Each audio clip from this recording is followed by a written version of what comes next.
C'est une mère de bouclier, de l'anneau du sorcier, Tom Dix, écrit par Morgan Rice, lu par Caroline.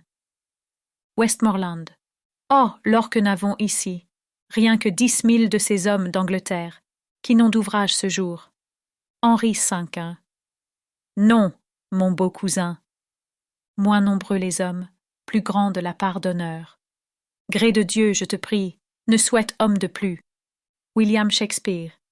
Henri V. Chapitre 1. Gwendoline pleurait et hurlait, déchirée par la douleur, étendue sur le dos dans un champ de fleurs sauvages, le ventre plus douloureux qu'elle ne l'aurait cru possible.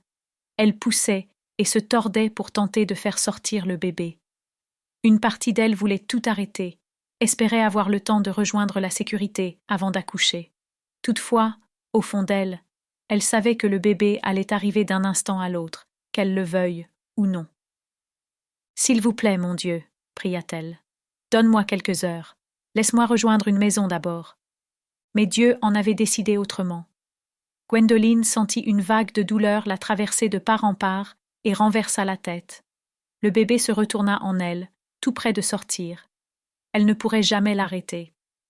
Au lieu de lutter, elle se mit à pousser, en se forçant à prendre de grandes inspirations, comme les sages-femmes le lui avaient demandé.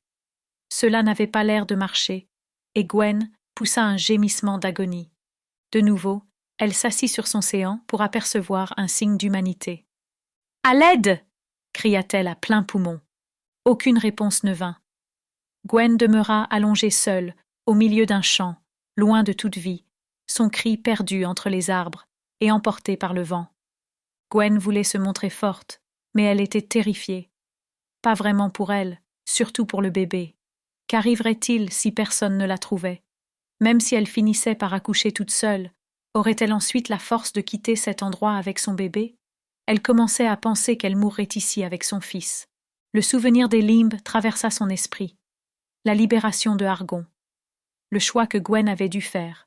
Le sacrifice. La terrible décision qu'elle avait été forcée de prendre. Son bébé ou son mari. En se rappelant son choix, Gwen se remit à pleurer. Pourquoi la vie demandait-elle toujours des sacrifices? Gwen retint sa respiration quand le bébé s'étira dans son ventre. La douleur lui transperça le corps du crâne jusqu'aux orteils. Elle eut soudain l'impression d'être un vieux chêne, scié en deux par un bûcheron. Elle renversa la tête, le regard tourné vers le ciel et la bouche ouverte sur un cri. Elle tâcha de s'imaginer n'importe où ailleurs, essaya de conjurer une image dans sa tête, quelque chose qui lui apporterait un sentiment de paix. Elle pensa à tort. Elle se vit avec lui, le jour de leur première rencontre, tous deux marchant dans les champs, les mains nouées entre leurs deux corps, en compagnie de Crone qui gambadait. Elle prit soin de donner vie à ce tableau et de se concentrer sur les détails. Cela ne marchait pas.